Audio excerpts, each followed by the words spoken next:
പ്രവാചകൻ അവിടെന്ന് പറയുകയാണ്, രണ്ട് വാചകങ്ങൾ മുത്തുനബി അവിടെന്ന് പഠിപ്പിച്ചു തന്നു. ഒന്നാമത്തെ വാചകം ആരെങ്കിലും പറഞ്ഞാൽ അത് അല്ലാഹുവിന്റെ അർശിന്റെ മുന്നിലേ പിന്നെ നിൽക്കാറുള്ളൂ. അല്ലാഹുവിന്റെ അർശിന്റെ മുന്നിലേ നിൽക്കാറുള്ളൂ. ഏത് വാചകമെന്നറിയുമോ? ലാ ഇലാഹ ഇല്ലല്ലാഹ്. നാവ് കൊണ്ട് അധികമായി പറഞ്ഞു പഠിച്ചോ. ഓർമ്മ വേണ്ടേ? മരിക്കുന്ന സമയത്ത് പറയാൻ നിനക്ക് ഓർമ്മ വേണ്ടേ? അല്ലാഹു അതിനുള്ള ഭാഗ്യം നൽകുമാറാകട്ടെ. രണ്ടാമതായിട്ട് അല്ലാഹുവിന്റെ പ്രവാചകം പറയുകയാണ്, തംലഉ മാ ബൈന സമാഇ വൽ അർള്. ആകാശത്തിന്റെയും ഭൂമിയുടെയും ഇടയിൽ അതിന്റെ പ്രതിഫലം നിറയുകയാണ്. കാരണം പ്രവചിക്കാൻ കഴിയില്ല ആ ദിക്റിന്റെ പ്രതിഫലം എന്താണെന്ന് പറയാൻ നമ്മളെ കൊണ്ട് കഴിയില്ലല്ലോ. അല്ലാഹുവിന്റെ റസൂല് പറഞ്ഞു, ഈ ആകാശത്തിന്റെയും ഭൂമിയുടെയും ഇടയിൽ നിറയുകയാണ്. രണ്ടാമത്തെ ദിക്റേതാ? അല്ലാഹു പഠിക്കാനുള്ള ഭാഗ്യം നൽകുമാറാകട്ടെ. അല്ലാഹുവിന്റെ റസൂൽ അവിടെ നിന്ന് പറയുകയാണ്, ആകാശത്തിന്റെയും ഭൂമിയുടെയും ഇടയിൽ നന്മ നിറയ്ക്കുന്ന രണ്ടാമത്തെ ദിക്റേതെന്നറിയുമോ? അല്ലാഹു അക്ബർ. റസൂലുള്ളാഹി തങ്ങൾ പറയുകയാ, ലാ ഇലാഹ ഇല്ലല്ലാഹു വല്ലാഹു അക്ബർ. ഒരുമിച്ച് പറയാൻ കഴിയുന്ന ദിക്റാണ്.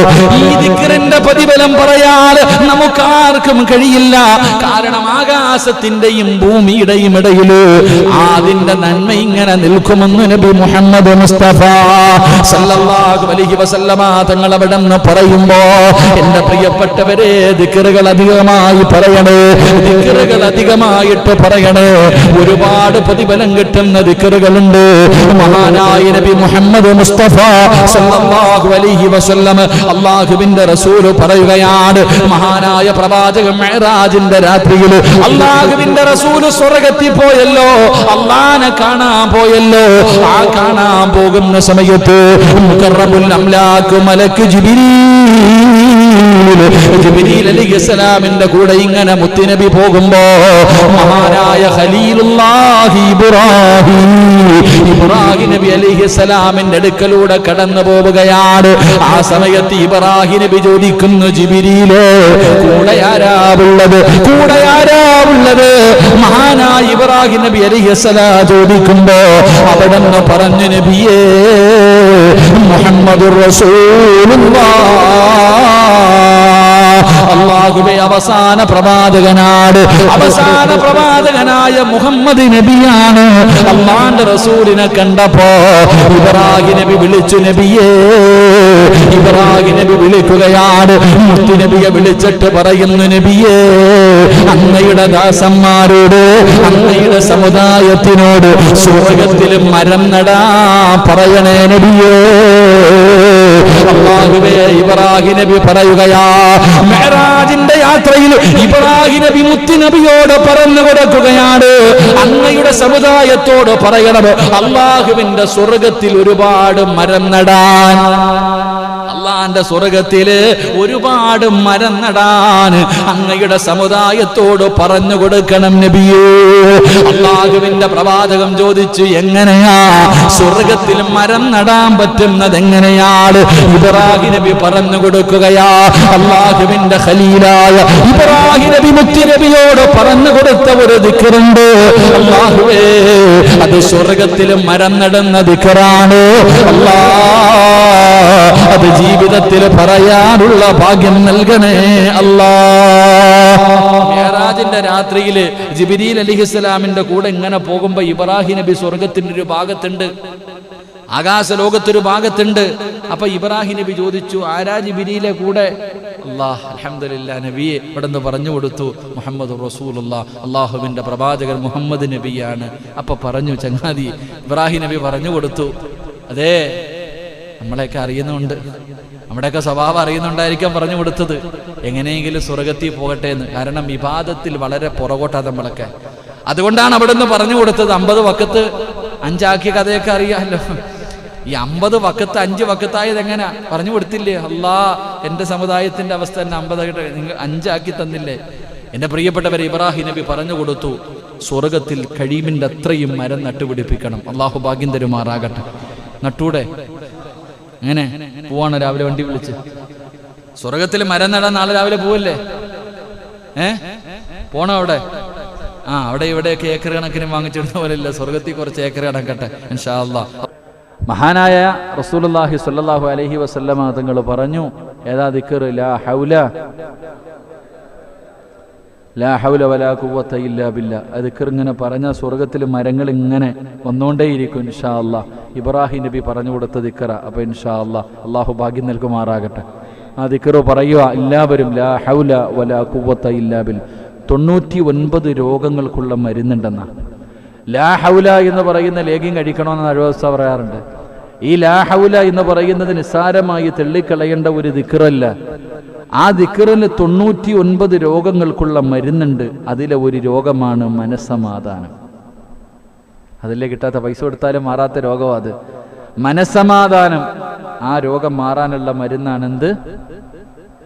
ലാ ഹൗല ലേഖ്യം. അതെങ്ങനെ കഴിക്കാനാ പറഞ്ഞത്? എൻ്റെ പ്രിയപ്പെട്ട സഹോദരങ്ങളെ, സമ്പത്ത് വേണോ? ഒറ്റ ദിവസം കൊണ്ട് കോടിക്കണക്കിന് രൂപയുടെ ആസ്തി ഉണ്ടായൊരു സഹാബിയുണ്ട്.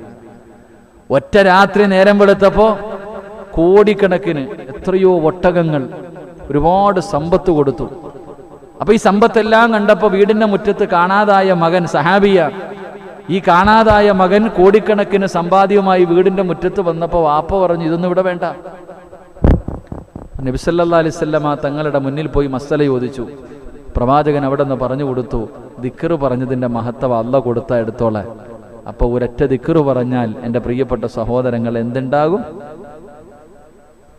സമ്പത്തിൽ അഭിവൃദ്ധി ഉണ്ടാകും. അള്ളാഹു പഠിക്കാൻ ഭാഗ്യം നൽകുമാറാകട്ടെ. വേണോ? ദിക്ർ വേണോ? സമ്പത്തൊക്കെ കിട്ടിക്കഴിഞ്ഞാൽ നമ്മുടെ സ്വഭാവമൊക്കെ മാറുവപ്പാ. എങ്കിൽ ഇൻഷാ അല്ലാഹ് നല്ല സമ്പത്ത് ഒരാളുടെ മുന്നിലും കൈനീട്ടാതെ ജീവിക്കാനുള്ള സമ്പത്ത് അല്ലാഹു നൽകി അനുഗ്രഹിക്കുമാറാകട്ടെ. കച്ചവടമൊക്കെ തകർന്ന് തരിപ്പണമാവുകയാണ്. വല്ലാത്ത രോഗങ്ങൾ വരികയാണ്. സമ്പത്ത് മുഴുവനും നഷ്ടപ്പെട്ടു പോവുകയാണ്. വലിയ വലിയ രോഗങ്ങൾ കടന്നു വരികയാണ്. കുടുംബത്തിൽ പ്രയാസങ്ങൾ വരികയാണ്. മക്കൾക്ക് രോഗമായി മരണപ്പെടുന്നുണ്ട്. ഇതുപോലെയുള്ള വലിയ വലിയ ആപത്തുകളുണ്ടല്ലോ. ആ ആപത്തുകളിൽ നിന്ന് അള്ളാഹു നിന്നെ സംരക്ഷിക്കുമെന്ന് ആദരവായ പ്രവാചകൻ നബി മുഹമ്മദ് മുസ്തഫ, നബി മുഹമ്മദ് മുസ്തഫ സല്ലല്ലാഹു തഹജ്ജുദൊക്കെ നിസ്കരിക്കുന്ന മനുഷ്യന് അല്ലാഹു എല്ലാ ഭാഗത്തു നിന്നുള്ള ആപത്തുകളെ തൊട്ട്, എല്ലാ ഭാഗത്തു നിന്നും ഉള്ള ആപത്തുകളെ തൊട്ട് അല്ലാഹു ആ മനുഷ്യന് സംരക്ഷണം കൊടുക്കും. 2 ആയിഷ ബീബി റളിയല്ലാഹു തആല അൻഹ പറയുകയാണ്, വയൽഹർ അസ്വാ, അല്ലാഹുവേ അവിടുന്ന് പറയുന്നു, വയൽഹർ അസ്വാ ലിദ്ദഅതി ഫീ വജ്ഹി, ഈമാനിന്റെ പ്രകാശം അല്ലാഹു അവരുടെ മുഖത്ത് കൊടുക്കുകയാണ്. പാതിരാത്രി എഴുന്നേറ്റ് നിസ്കരിക്കുന്ന ഒരു മനുഷ്യനുണ്ടല്ലോ, ആ മനുഷ്യന്റെ മുഖത്ത് ഈമാനിന്റെ പ്രകാശം കണ്ടാ തന്നെ അറിയാ എന്തൊരു സൗന്ദര്യമെന്നറിയോ. തൊലിയുടെ വെളുപ്പല്ല, ചില ആൾക്കാരുടെ മുഖത്ത് നോക്കിയാ തന്നെ അറിയാം എന്തൊരു സന്തോഷമാ. അത് ഈമാനിന്റെ പ്രകാശമാണ്, അത് ഈമാനിന്റെ പ്രകാശമാണ്. ജുനൈദുൽ ബഗ്ദാദി നിങ്ങൾ മരിച്ചു കിടന്നപ്പോ ആ മുഖത്ത് കണ്ട പ്രകാശം ആ തഹജ്ജുദ് നിസ്കരിച്ചതിന്റെ പ്രകാശമാണ്. അല്ലാഹു അവരുടെ മുഖത്ത് കൊടുത്ത പ്രകാശം അത് ഈമാനിന്റെ പ്രകാശമാ. നിസ്കരിക്കാൻ തുടങ്ങിക്കോ, നിന്റെ മുഖത്ത് അല്ലാഹു ഈമാനിന്റെ പ്രകാശം തരികയാണ്. 3 റസൂലുള്ളാഹി തങ്ങൾ പറയുകയാണ്, വയുഹിബ്ബു ഖുലൂബി ഇബാദി സ്വാലിഹീൻ. അല്ലാഹുവേ, റസൂലുള്ളാഹി തങ്ങൾ പറയുകയാണ്, അല്ലാഹു ഇഷ്ടപ്പെടുന്നു, അല്ലാഹുവിന്റെ പ്രവാചകൻ ഇഷ്ടപ്പെടുന്നു, മലക്കുകൾ ഇഷ്ടപ്പെടുന്നു, സ്വാലിഹീങ്ങൾ ഇഷ്ടപ്പെടുന്നു. എല്ലാവരുടെ ഹൃദയത്തിലും അല്ലാഹു നിനക്കൊരു സ്ഥാനം തരികയാ. അല്ലാഹു ആദരിച്ചവരുണ്ടല്ലോ, സ്വാലിഹീങ്ങളുണ്ടല്ലോ, എല്ലാവരും നിന്നെ സ്നേഹിക്കുകയാണ്. മൂന്നാമതായിട്ട് റസൂലുള്ളാഹി തങ്ങൾ പറഞ്ഞു, വയുഹിബ്ബു ഖുലൂബി ഇബാദി സ്വാലിഹീൻ, സ്വാലിഹീങ്ങളായ ആൾക്കാർ നിന്നെ ഇഷ്ടപ്പെടുമെന്ന് നബിയിനാ റസൂലുള്ളാഹി. ഉറക്കപ്പറ നബിയിനാ റസൂലുള്ളാഹി. അസൂയപ്പെട്ടിട്ട് കാര്യമില്ല. അസൂയപ്പെട്ടിട്ട് നമ്മൾ ചിന്തിക്കും, എന്തേടപ്പ എനിക്ക് 10-60 വയസ്സുണ്ട്, എന്നെ ആരും ബഹുമാനിക്കുന്നില്ല, ആദരിക്കണില്ല, ഓനെ എന്താ ഇപ്പം എല്ലാവരും ഇഷ്ടപ്പെടുന്നത്? അത് അള്ളാഹു എടുത്തതാ. അത് അള്ളാഹുവിലേക്ക് അടുക്കും. അങ്ങനെ ചില ആൾക്കാരോട് വല്ലാത്ത സ്നേഹം, ചില ആൾക്കാരുടെ മുഖത്ത് നോക്കിക്കഴിഞ്ഞാൽ ഒരു വല്ലാത്ത അടുപ്പ്, അറിയാതെ എഴുന്നേറ്റ് നിന്ന് പോകും. അള്ളാഹു ഈമാൻ തരുമാറാകട്ടെ, അള്ളാഹു ഈമാൻ തരുമാറാകട്ടെ. നാലാമതായിട്ട് പ്രവാചകൻ സല്ലല്ലാഹു അലൈഹി വസല്ലമ തങ്ങൾ പറഞ്ഞു, വയദ്കുറു ലിസാനുഹു ഹിക്മ, ചിലരുടെ നാവിന് വല്ലാത്ത പവറാ. ചില ആൾക്കാരുടെ നാവിന് വല്ലാത്ത ഒരു വാക്ക് പറഞ്ഞത് അങ്ങനെ, അവന്റെ വാക്ക് വല്ലാത്തതാ. അള്ളാഹു നമുക്ക് ഈമാൻ നൽകുമാറാകട്ടെ. ചിലരുടെ വാക്കിൽ അള്ളാഹു വല്ലാത്ത അസറ് വെച്ചിട്ടുണ്ട്. അത് തഹജ്ജുദ് നിസ്കരിക്കുന്ന ഒരു മനുഷ്യൻ അള്ളാഹു കൊടുക്കുന്ന ഒരു ഭാഗ്യവാ. ഒരു വാക്ക് പറഞ്ഞാൽ മതി, അൽഹംദുലില്ലാ, റാഹത്താകും. ചിലപ്പോൾ താടി കാണില്ല, തഴമ്പ് കാണില്ല, ഒന്നും ഉണ്ടാവില്ല. വലിയ ഹജ്ജോ ഹാജിയാരോ സെക്രട്ടറിയോ പ്രസിഡന്റോ ഇമാമൊന്നും ആവണമെന്നില്ല. ചില ആൾക്കാർ തഹജ്ജുദ് നിസ്കരിക്കുന്ന ചില പണ്ടുള്ള ചില പാപ്പമാരുണ്ട്, പള്ളിയുടെ ഫ്രണ്ടിലൊക്കെ ഇരിക്കും. നമുക്ക് ഞങ്ങളുടെ പത്രാർത്ഥ കണ്ടിട്ടാ, പണ്ടൊക്കെ ചില പള്ളിയുടെ പോയിട്ട് പറയാം, അത്ത ഒന്ന് ദുആ ചെയ്തേക്കണം, അത് മതി. ചിലരൊക്കെ എത്രയോ ആത്മാർത്ഥമായിട്ട് പറയും, ഉസ്താദെ അത്താടെ ദുആ ഉണ്ടെങ്കിൽ എന്താ ഇല്ലേ, എന്തേതങ്ങനെ പറയണേ, നമുക്ക് പറയാൻ പറ്റുമോ? നമ്മുടെ മക്കള് പറയൂ, എന്റെ വാപ്പാടെ ദുആ മതി ഉസ്താദെ, എനിക്ക് ഉറപ്പുണ്ട് ഞാൻ രക്ഷപ്പെടുമെന്ന് പറയാൻ നമ്മുടെ മോന് പറ്റുമോ? അവൻ നോക്കുമ്പോ പടച്ചവരെ വാപ്പാടെ ജീവിതത്തിൽ ഒരു നന്മയില്ല. അവൻ വിചാരിക്കണത് ഞാൻ 5 നേരം നിസ്കരിക്കുന്നു, വാപ്പായ്ക്ക് ഒന്നുമില്ല, പിന്നെന്താ വാപ്പാടെ ദുആ? എന്റെ പ്രിയപ്പെട്ടവർ, ഞാൻ ഇന്ന് രാവിലെ ഈ സർജറിക്ക് വേണ്ടി ഞാൻ പറയാം, എറണാകുളത്ത് ഹോസ്പിറ്റലിൽ കിടക്കുന്ന സഹോദരൻ ഞാൻ പറഞ്ഞു, ഉസ്താദെ എന്റെ വാപ്പ ഉണ്ടല്ലോ, എന്റെ വാപ്പാടെ ദുആ ഉണ്ടല്ലോ, അത് മതി. ഉമ്മ മരണപ്പെട്ടു പോയാൽ എന്റെ ഉമ്മാടെ ദുആ ഉണ്ടല്ലോ, അത് മതി.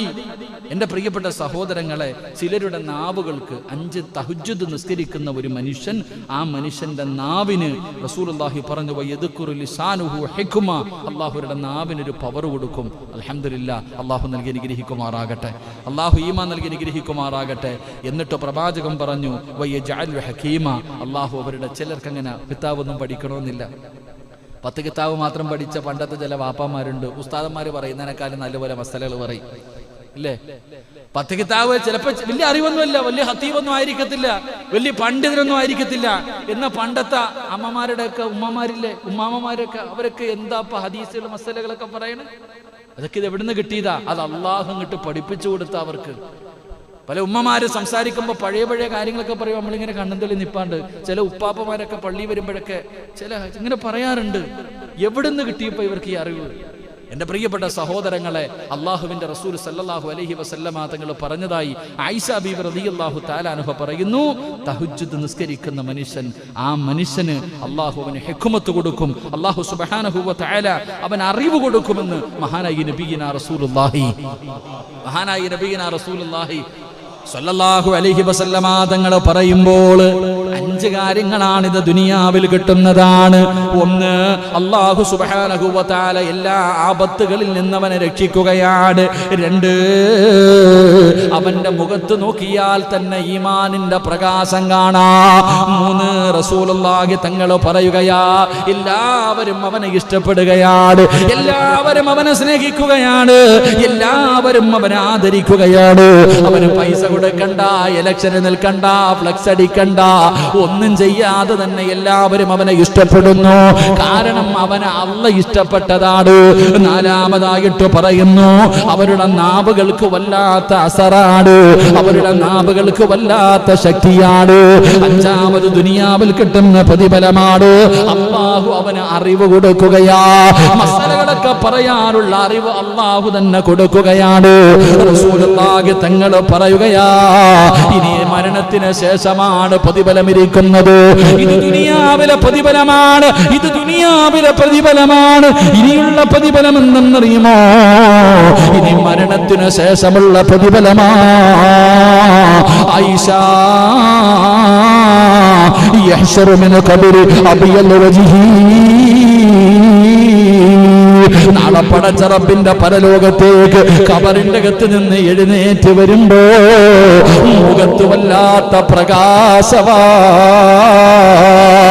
വല്ലാത്ത ഒരു പ്രകാശമുണ്ടല്ലോ.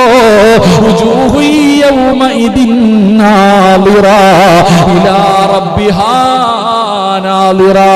അല്ലാഹുവിന്റെ വിശുദ്ധമായ ഖുർആനാ പറഞ്ഞത്.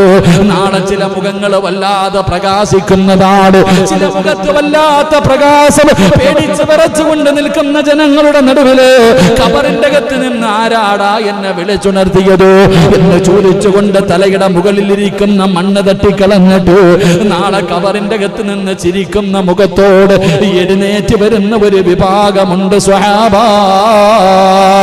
റസൂലുള്ളാഹി തങ്ങളാ പറയുന്നത്. രാത്രി ആരും കാണാതെ എഴുന്നേറ്റ് നിന്ന് നിസ്കരിച്ച ഉപ്പാ, നിസ്കരിച്ച ചെറുപ്പക്കാരാ, നിസ്കരിച്ച പെങ്ങള്, നിന്റെ ഭർത്താവ് അറിഞ്ഞില്ല, നിന്റെ മക്കളറിഞ്ഞില്ല, നിന്റെ കുടുംബക്കാരറിഞ്ഞില്ല, നീയും അല്ലാഹുവും മാത്രം അറിയുന്ന ഒരു രഹസ്യമാണ്. ആ രാത്രി എഴുന്നേറ്റ് നിസ്കരിച്ച നീയുണ്ടല്ലോ, നാളെ പരലോകത്തേക്ക് വരുമ്പോ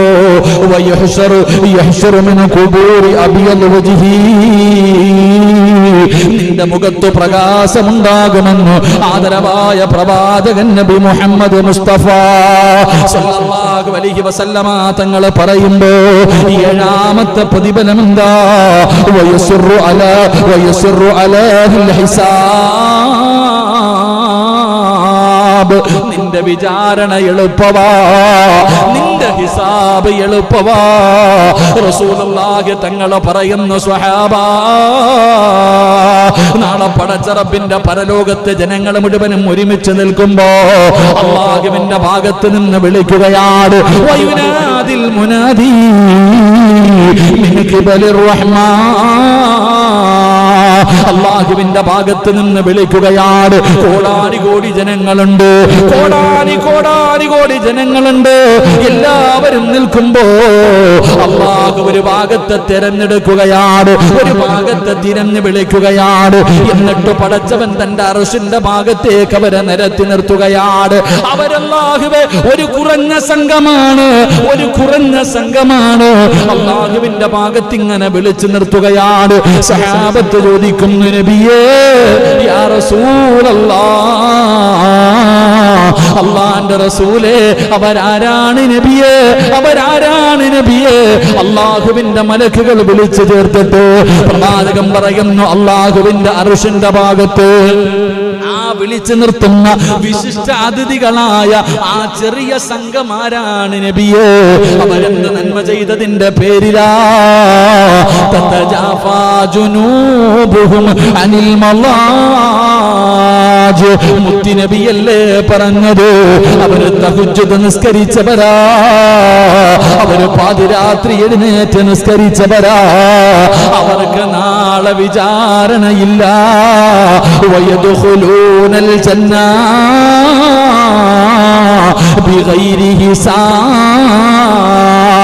നാളെ അല്ലാഹു അവരെ വിളിച്ചിട്ട് പെട്ടെന്ന് വിചാരണ ചെയ്യുകയാണ്. നിങ്ങൾ പൊക്കോ, രാത്രി എഴുന്നേറ്റ് എന്നെ ഓർത്തവരല്ലേ? സുന്ദരിയായ ഭാര്യ ഒരു പുതപ്പിന്റെ കീഴിൽ കെട്ടിപ്പിടിച്ച് കിടന്നപ്പോ ഏത് തണുപ്പുള്ള രാത്രിയാണെങ്കിലും 2 മണിക്ക് 3 മണിക്ക് 4 മണിക്ക് എഴുന്നേറ്റ് എന്നോട് ദുആ ചെയ്യാ എഴുന്നേറ്റ് നിന്ന മനുഷ്യ, ഇന്ന് നിനക്ക് വിചാരണയില്ല, നിനക്കിന്ന് പ്രയാസമില്ല, യാതൊരു ഭയവും നിനക്കില്ല. വയദ്ഖുലൂനൽ ജന്ന ബിഗൈരി ഹിസാബ്.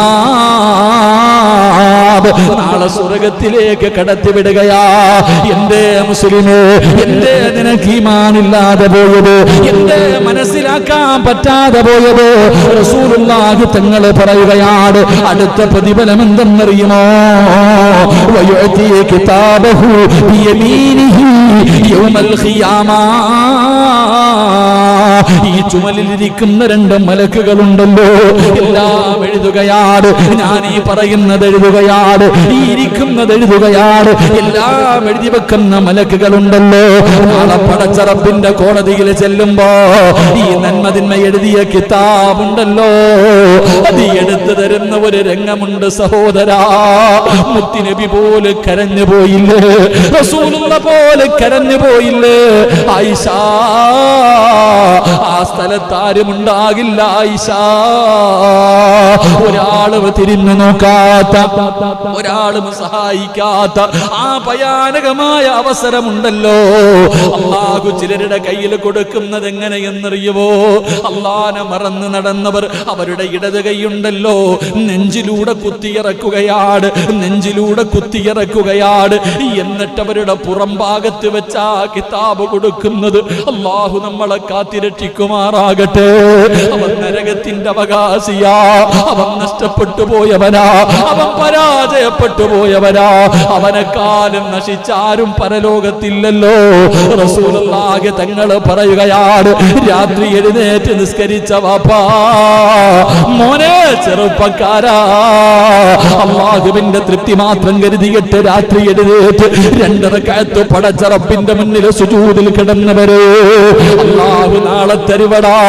നിന്റെ വലത് കൈയിലേക്ക്, നിന്റെ വലത് കൈയിലേക്ക് ആ നന്മതിന്മ എഴുതിയ കിതാബുണ്ടല്ലോ, അല്ലാഹു നിന്റെ വലത് കൈയിൽ വെച്ച് തരുമെന്ന് ആദരവായ പ്രവാചകൻ നബി മുഹമ്മദ് മുസ്തഫ സല്ലല്ലാഹു അലൈഹി വസല്ലമ തങ്ങൾ പറയുകയാ, എന്റെ പ്രിയപ്പെട്ടവരെ, തഹജ്ജുദ് നിസ്കരിക്കുന്ന ഒരു മനുഷ്യൻ അല്ലാഹു കൊടുക്കുന്ന പ്രതിഫലമാ.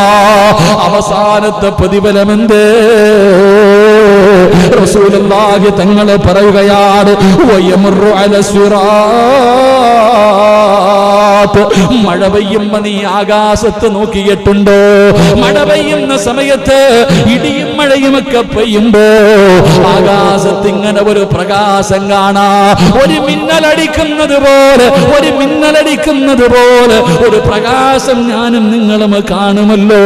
റസൂലുള്ളാഹി തങ്ങൾ പറയുകയാണ്, തഹജ്ജുദ് നിസ്കരിക്കുന്ന മുസ്ലിമേ, നാളെ പടച്ച റബ്ബിന്റെ പരലോകത്ത് നരകത്തിന്റെ മുകളിലൂടെ വലിച്ചു കെട്ടിയിരിക്കുന്ന അല്ലാഹുവിന്റെ അദാബ് കൊണ്ട് നിറച്ച സിറാത്ത് എന്ന് പറയുന്ന പാലമുണ്ടല്ലോ, അല്ലാഹുവേ, ജനങ്ങൾ അതിനകത്ത് നിന്ന് നരകത്തിലേക്ക് വീഴുകയാണ്, നരകത്തിന്റെ കൊളുത്തുകൾ വന്ന് കൊണ്ടുപോവുകയാണ്.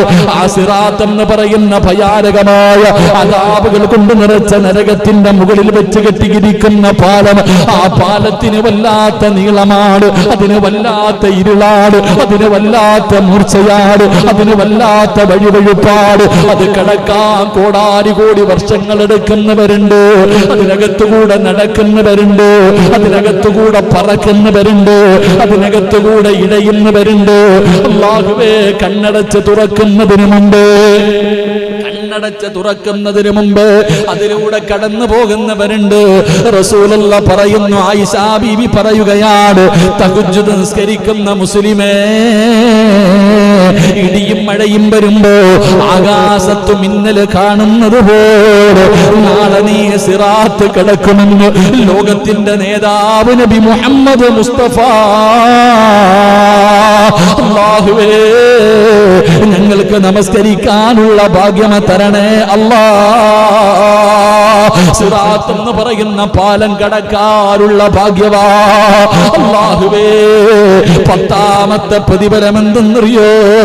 10ാമത്തെ പ്രതിഫലം എന്തെന്നറിയോ? അല്ലാഹുവിന്റെ സ്വർഗ്ഗമുണ്ടല്ലോ, ഒരു കണ്ണും കാണാത്ത, ഒരു മനുഷ്യനും പ്രവചിക്കാൻ കഴിയാത്ത, ഒരു മനുഷ്യനും പറഞ്ഞു തരാൻ കഴിയാത്ത, എത്ര വലിയ എഞ്ചിനീയറിനും പറയാൻ കഴിയാത്ത അല്ലാഹുവിന്റെ അനുഗ്രഹങ്ങൾ കൊണ്ട് നിറച്ച സ്വർഗ്ഗമുണ്ടല്ലോ. ആ സ്വർഗ്ഗപ്രവേശനമാ. നീ സ്വർഗ്ഗത്തിന്റെ അവകാശിയാ. ഈ സദസ്സിൽ ഇരുന്നു കൊണ്ട് നിസ്കരിക്കുന്നവരാണെന്ന് കൈവക്കിയ മുസ്ലിമേ, നീ അല്ലാഹുവിന്റെ സ്വർഗ്ഗത്തിന്റെ അവകാശിയാ. നിലനിർത്തിക്കോ, മുടക്കല്ലേ, മുടക്കല്ലേ. മരിക്കുന്ന ദിവസവും തഹജ്ജുദ് നിസ്കരിച്ചിട്ട് അല്ലാഹുവിന്റെ തൃപ്തിയും പൊരുത്തവും കിട്ടിയിട്ട് പുഞ്ചിരിക്കുന്ന മുഖത്തോടെ മയ്യത്ത് കാണാൻ വരുന്നവർ മുഴുവനും കൊതിപ്പിക്കുന്ന രീതിയില് മയ്യത്ത് കാണാൻ വരുന്നവർ മുഖത്തിട്ടിരിക്കുന്ന തുണി ഉയർത്തി നോക്കുമ്പോ അവന്റെ മുഖത്ത് നോക്കി ചിരിക്കണ്ടേ വാപ്പാ, ചിരിക്കണ്ടേ ചെറുപ്പക്കാരാ, മോനെ ചിരിക്കണ്ടതപ്പടാടാ. മരിച്ചു കിടക്കുന്ന സമയത്ത് നിന്റെ ഭാര്യയും നിന്റെ മക്കളും നിന്റെ കൂടപ്പുറപ്പും നിന്റെ കുടുംബക്കാർ കാണാൻ വരുന്നവർ മുഴുവനും കരയുന്ന ദിവസം ആ വെള്ളത്തുണിയുടെ അടിയിൽ കിടന്ന് ചിരിക്കണം മോനെ. അപ്പോഴാണ് ചിരിക്കേണ്ടത്. അല്ലാഹു അതിനുള്ള ഭാഗ്യം നൽകുമാറാകട്ടെ. അള്ളാഹു അതിനുള്ള ഭാഗ്യം നൽകി അനുഗ്രഹിക്കുമാറാകട്ടെ.